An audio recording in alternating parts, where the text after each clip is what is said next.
Hello, good evening, everyone. Today we are in another episode of In Conversation with Bright Minds. And we have with us Ritik Setia. He is currently pursuing his PhD from SAU and is a research associate with FICCI. Welcome to the show, Ritik. Yeah, thank you. Thank you for having me on the show. It's really a privilege to be here with you. Thank you. So, Ritik, we would like to understand about your educational journey and how you came till this level and how you became a research associate at FICCI. Okay, so I'll begin with the back from my 12th standard. So at that time, economics was one subject that fascinated me, but it wasn't my favorite subject. So even after when I had to choose, yeah, when I had to choose for my bachelor's, so there was a dilemma if I should go for BCom honors or economics honors. So I just somehow took this with to be honest, half-heartedly. I took economics honors because Okay. I didn't like accounts that much. So then, in my economics honors, it was a very great journey. So I got really attached with the subject. So the real life applicability, and once I got that thinking that economics is a way of life, it's not just a subject. So everyday decision that we are making, so we have to make a decision, we have to come to a decision. Given some constraints, we have to optimize our utility in some way or the other. So that's how it fascinated me, and I went on to pursue my master's from Jamia. After that, I joined FICCI as a research associate and worked there in the manufacturing division, wherein I worked for the textiles department and electronics and white goods, along with toys and EV sectors. Hmm. So recently I've quit that job, so I'm no longer Okay. associated with FICCI. Yeah, Okay. so I've joined my PhD as a full-time researcher there I at got South it. Asian University. Yeah. Okay. Okay. Fine. So, so first of all, something that I just want to tell you is that even I, joined Bhagat Singh College for my economic honors. Oh, It was way back. It was in 2011 that I started my economic honors. But after 1 year, I actually shifted to North Campus. That time we used to have this migration system. So, if yeah. if you score well, you could go to North Campus and study. Yes, So, yes. how was your campus life to begin with? How was Bhagat Singh? How is it as a college? And uh, do you think that college plays a role to develop interest in the subject, or do you think irrespective of that, you develop interest in a subject? No, I think college plays a lot of role in developing the interest for the subject. So let me first begin with how was my college life. So I think that you must have met Mr. Jayesh Adeshra. Yes, He's an yes, old guy. Yeah, yes, he yes, was one of the best there. So absolutely. he used to teach us macroeconomics. So and he didn't come with all these books handy. He just come deliver a lecture, engage in some discussions with us, talk about some contemporary issues that are going in the Indian economy. So that also plays a good role. That keeps us connected with the news and keeps us connected with what is going on in the economy and the country right now. Hmm. And also all the faculties, and not just faculty, even the students that you meet. So that plays a big role in forming how, like, your interest for the subject. So in my case, it was a lot of people wanted to pursue go for masters in economics. So even I so that's something, somehow it was put in my subconscious that I have to pursue my masters. And as my journey went on, so I developed interest in macro financial economics, development economics, because I could relate that with directly with what was going on in the country. Got it. So when it comes to doing PhD, do you already in your first year itself, do you have to go ahead and choose which domain you want to do your PhD in, or is it general for the first year and then you choose your subject? So currently, I'll tell about the SAU, how SAU works. So they have asked for our expression of interest, and during the time of admission as well. So they require you to submit a research interest, brief research proposal. that you have to submit, and then to some extent defend, and so that they can know what is your broad area of research. Hmm. So first we have to give that. After that, we have to submit an expression of interest.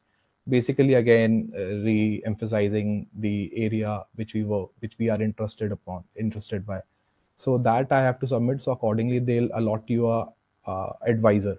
But this advisor won't be your supervisor, but you have this advisor so that you can have talk with him, so that you can engage in conversation with him and finalize your proposal.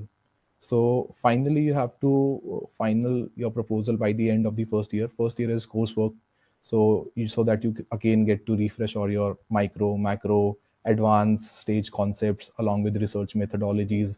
Also, you'll have to present a seminar. So, and since it is SAU, so there's one unique paper that you have to take here. You have Okay. to take at least one paper on South Asian region.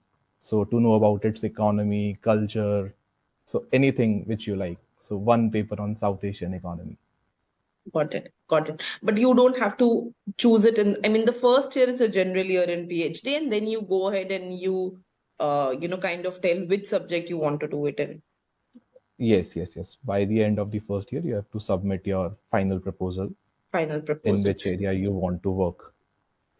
Got it. Got it. So, while choosing the subject that you want to work on, what are the factors that one should keep in mind? So, for example, I have interest in game theory also, econometrics also, macroeconomics. How do you decide that this is the one where I should be pursuing my PhD in? So that is a very difficult question, and that is the question that I am asking myself right now. So Okay. I'm in the process, so I don't know Hmm. if I'll be able to answer it perfectly. But yeah, it is a big question and it is a dilemma because economics is very fascinating Hmm. and it is very intersecting. So if if you take one area, development economics can also be looked upon by a glass of game theory. So if you can see that. So even even I am just in the middle of all that thing. But Okay. yeah, there are some factors. One, it should be your area of interest. It should not be like if others are pursuing it, or it is the hot selling thing in the market. No, you have to give a lot of time. You have to commitment. You have to commit for a long time. So it Hmm. must interest you, and you must have a good hold on the subject as well. So that is one criteria that you should be aware with. And then you should also have a good understanding with your supervisor, because again it's a very long term relationship. So if there's some teacher with your with similar interests and you're also comfortable, then that is also to some extent that matters. Got it. Got it. So I'll tell you, I think it was last year when I attended a seminar with one of the professors from Ashoka University, and he gave it on behavioral economics. And I wasn't very well aware of how behavioral economics works. But it was so fascinating that I thought that, if ever I have to go ahead and study, maybe this is also one subject that I would consider doing. Although in masters, for example, Delhi School of Economics never teaches you behavioral economics. But it was so fascinating a subject that I kind of developed my interest instantly in that subject.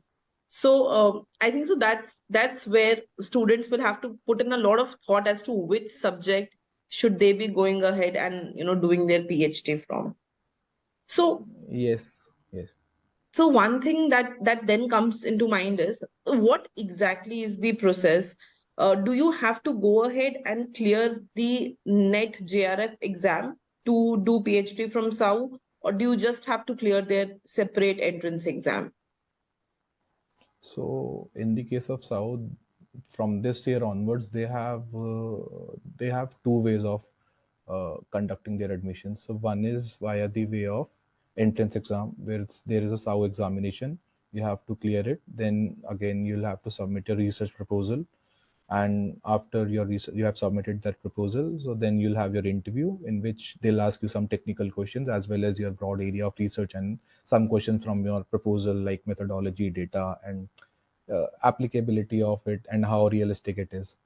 So this is one way. The another Okay. way that they have introduced this year onwards is that if you have qualified net, not even JRF, if you Hmm. have qualified even net, and some other scholarships in case of a student comes from a BTech background. So then he is eligible to directly give a expression of interest, statement of purpose, and once that gets shortlisted, then he'll have to give his research proposal, and he'll have to sit for the interview. So there's another way which doesn't require you to give the SAU exam. Got it. So, so for example, what I hear from a few of my colleagues is that once you give JRF, I think you're also eligible for some money, some stipend from the government. So, is it the case Yes. with SAU also? Is some stipend provided to PhD students in the first year itself, or how does that work? So, so in generally, if you qualify GRF, then literally any university in which you enroll, you'll be entitled to that amount of scholarship promised by the UGC. But Okay. I've been fortunate in, like, there's SAU has its own policies, so it is regulated by Ministry of External Affairs. So they have their own funding. So to each PhD scholar, they give a amount of 25,000 for each month until they complete with their PhD. Okay. And also, do the PhD scholars have to become a teacher assistant? So, for example, in D school, I remember the students who were pursuing PhD used to take our tutorials. So, is there a similar thing that the students are expected to do in SAU also? There's no legal compulsion for it, Okay. so you might be required to do it sometimes depending upon your your talk with the professor. So as per your supervisor needs it from you, but otherwise it is not compulsory. Okay, but I think it would be useful, right? If Yes, you're yes, it will asked be to very go useful. ahead and give the tutorials, it is kind of Yeah, building the interaction with students also and learning more out of the subject. yeah, it will also give you a flavor of teaching because Yes, once you are done with your PhD, either you go into research or into teaching, so it will give you a first-hand experience of it. So that's a great absolutely, way to begin with. absolutely. So, what made you leave FICCI and go into PhD? When did it come to you that you want to go into research and not be into a job? So even my time at FICCI was like, I'll say it was very good journey. I learned a lot how actually the policy is made up, how actually policies work, how what all factors should be considered before any policy should be constructed or whenever it is in a draft stage. Hmm. But sometimes that lacks that academic rigor. So policies are based upon more on the real life case scenarios. Who would be the user, who would be the beneficiary, how the payouts would be made. But I wanted to do something more academic, so that's why I wanted to shift there. Got it. And so, was it a campus placement that you had got? How exactly can one get a job at FICCI if they want to apply after their masters? So I was the placement coordinator at Jamia. So when I was in my first year, towards the end of my first year, that is second semester, so they approached us for summer interns. So at that time, two of the my classmates got internship there, and they must have performed very well that they again approached us so to hire them and to have even more students if they are eligible and they want to sit for it. So that's how they came to us for like campus placement only. But generally, this is not the case with Wiki. So if someone wants to apply directly, they can also apply, but it is subject to openings there. So if there are Okay. no openings, no matter you keep on applying or how good a student you are, you won't get luck. But if there are openings and you apply at that right time, you'll be hired in a month, within maybe a week as well, if Hmm. they are hiring.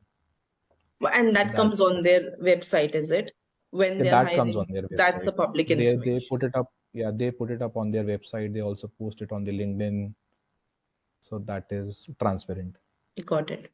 So, one more thing that students from economics often ask is in the graduation level, although now the curriculum has changed, but a lot of times in graduation and post graduation, students are not well aware of the various tools like R, Python, or Stata. Do you actually go ahead and end up using these in organizations like FICCI or in your PhD? Is it worth learning these economic tools, or should a person be only focused on the academic part and the theoretical part? No, I think these tools are very helpful. In my case, specifically FICCI, I didn't get to use them many because I said that there wasn't very large data sets that you Hmm. have to rely upon softwares like Ars, data, and all. A lot of things could be done in the Excel. So we generally used to rely on the Excel only for our data thing. But if you want to study further, like you have to pursue your higher studies in PhD and all, then I think it will be a good way to learn it. Also, if you want to go into data analytics jobs, which are much in high demand right now, and economics students are sought after, most sought after. So then our languages like R would have help be very helpful. And SPSS and Stata EVUs, these three softwares are mostly used in the research organizations like RIS or some other eCareer, NCAER. So these people generally use Stata EVUs. So that Got is it. very helpful there. That is very useful. Got it. Okay, one last question that I have for you. So recently, I was in conversation with one of the professors, and he told me that, you have so much bent towards research. Why did you go ahead and take a corporate job? So I told him that, the reason is that when I just came out of my college, my campus placement, the amount of money that corporate was offering me was much higher than what, PhD was offering me. And when I just did my master's, I was so bent to kind of fetching high packages that even though I had an interest in doing PhD, I just dropped that idea. What is that one thing that keeps you motivated? Because in India, we still, I mean, as PhD students who are doing so good a job and so rigorous, studies, we don't make that much money. Recognition. In fact, Yeah. any academic place, that academia does not have that much recognition and money uh, as we see in the corporate world. So what keeps you motivated, and how do you make sure that you want to be at this place? So one thing, yes, you are very right that the like opportunity cost is too high if you are into a corporate job. So you'll get very less. So in research jobs also you'll get any package somewhere around 6 to 8 lakhs. So that is the average that you'll get anywhere. And if you go on to pursue your PhD, then even lesser than that, because JRF stipends is somewhere around 35, 40K, and generally other universities who pay their own stipend is somewhere around this band only. So that is 4.4 to 5 lakhs, in the range of 4 to 5 lakhs. So again, and you are putting in your most crucial years, like the years in the time when you either make yourself or break yourself. So it is a very big decision getting into PhD, pursuing PhD, going for research. But the drive has to come from within, because otherwise, if you start comparing yourself with your peers in the corporate, then that can become to a level of depressing for you. So you'll start to question yourself, why did I chose that when I had the good lucrative options of staying there? But then the drive has to come from within. If you really want to pursue your academics, you really are fascinated by the work that you are doing, you really believe in your work, only that is the only thing that can keep you going, I think. Hmm. Because True. otherwise, money wise, it is not, it is the least lucrative option that you can ever have. And it's not the case only in India, even if you go abroad. So relatively, again, there there the people who are pursuing PhD gets a very minimal amount of PhD stipend to only keep their basic stuff going. So Hmm. even they are not very good. Right, right. And I think so that is, I mean, as you rightly said, that the drive has to come from within, because these are not just, it's not about 1 year or 2 year. It's a long journey that you have to go ahead and fulfill. Maybe once the journey is over, the outcome can be better, but till this journey is going on, it's a hard one, right? So Yes, it is a hard. congratulations on starting this journey, and I wish you Thank all you. the best that you complete this journey with full enthusiasm. And do let us know which subject you end up choosing, so that it is also useful for people. And do share some of your insights from your thesis as well for the students whenever you complete Sure, sure, sure, sure, sure. that. We can meet again very soon. Okay. Sure. Thank Okay. you so much for your time, Ritik. It was a very great and amazing session. Thank you. Thank you, Arzu. Thank you. Thank you for Thank you. having me.